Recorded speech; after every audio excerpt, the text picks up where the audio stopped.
Okay, so the final section of this course is going to be over statistics and probability. So we're just going to ease into this. We're going to do something simple, which is the fundamental counting principle. Now, what we'll use the fundamental counting principle for is to determine the total number of possible outcomes in a scenario.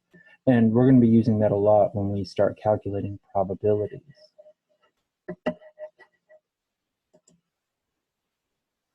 So here's our definition. If you can choose one item from a group of m items and a second item from a group of n items, the total number of two item choices is m times n. So they show this tree diagram here, which is a visual way to represent all possible outcomes. So here we have this example of two pairs of jeans and three shirts. So we have these branches for the pants and then for the shirts. Now, a tree diagram is perfectly fine, but it can be cumbersome beyond simple examples. So let's look at this example. We have this restaurant here that offers 6 appetizers and 14 main courses. How many ways can a person order a 2-course meal? Well, in this case, the n is the number of appetizers, which is 6. The m is the 14 main courses. We would simply multiply those two. So what we have here are 84 total possible outcomes.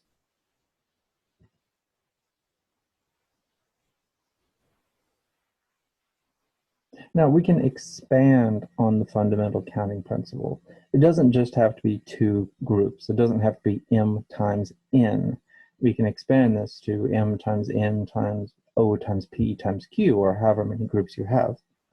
So here we have the same person, and he's deciding between the 2 pairs of jeans, the 3 different shirts, and it looks like we're throwing in 2 pairs of shoes here. So we have 2 here, 3 here, 2 here. So it's simply 2 times 3 times 2 means 12 possible outcomes.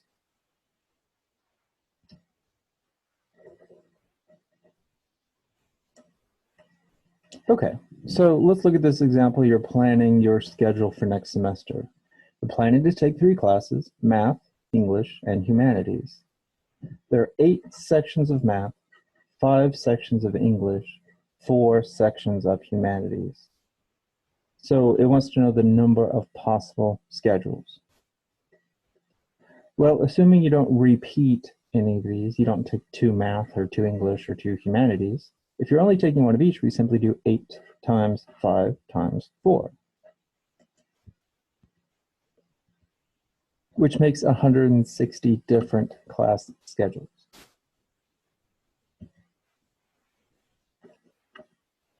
So this time, looks like we're taking a test.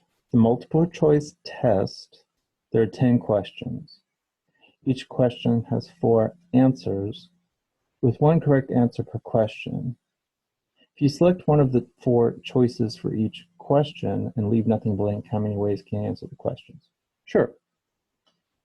So we have 10 questions in the test, and there are 4 choices each: A, B, C, and D. You're tempted to simply say 10 times 4, but that wouldn't be correct. Each question represents a set of outcomes.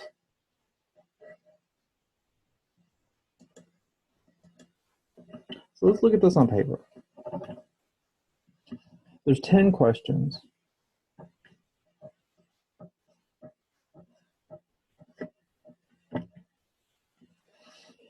Each question has 4 possible outcomes. So for question number 1, you have your choice of A, B, C, or D.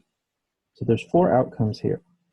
That's kind of like your M times question number 2 has 4 possible outcomes. That's like your N. Now we continue to multiply for each of these. And for each time, we'll have 4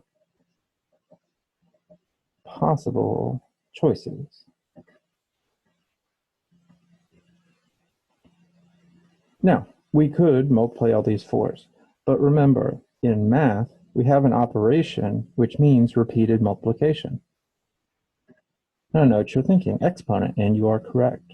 This is 4 raised to the 10th power, which is some large number. A lot. 1,048,576.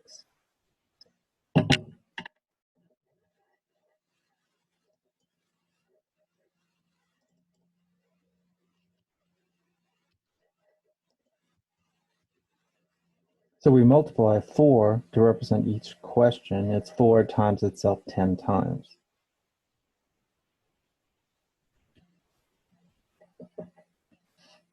Okay, now we are looking at telephone numbers. So telephone numbers begin with a 3-digit area code followed by a 7-digit telephone number. How many codes and local telephone numbers cannot begin with 0 or 1? How many different telephone numbers are possible?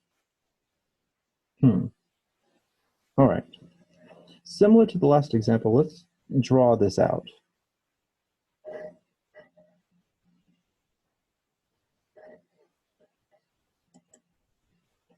So, on your phone number, you have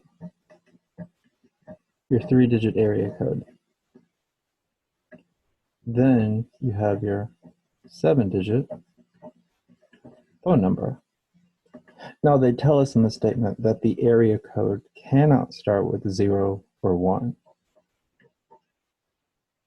The telephone number itself, the 7-digit one, cannot begin in 0 or 1. So let's look at the number of each choices in each spot. So if we're talking about the very first number of the area code, that can't be 0 or 1. Now, if we're using digits 0 through 9, that leaves us 8 possible choices left over. Now, we don't have restrictions on the other numbers in the area code. You would have 10 possibilities there. When we get to the phone number, the first digit can't be 0 or 1, so again, you have 8 possibilities there. The rest of the digits don't have restriction, so you have 10 options for each of those. Now, what we're going to do is multiply all of these numbers.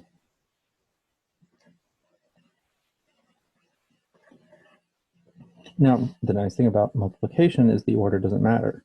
We have 2/8, which is 8 squared, and 8 tens, which is 10 to the 8th power.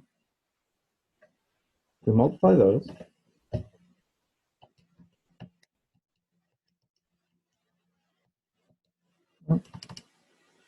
Eight squared times 10 to the 8th.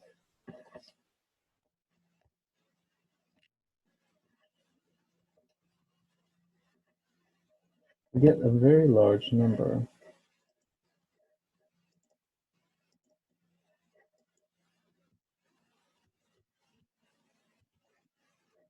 So we have 6,400,000,000 possible telephone numbers.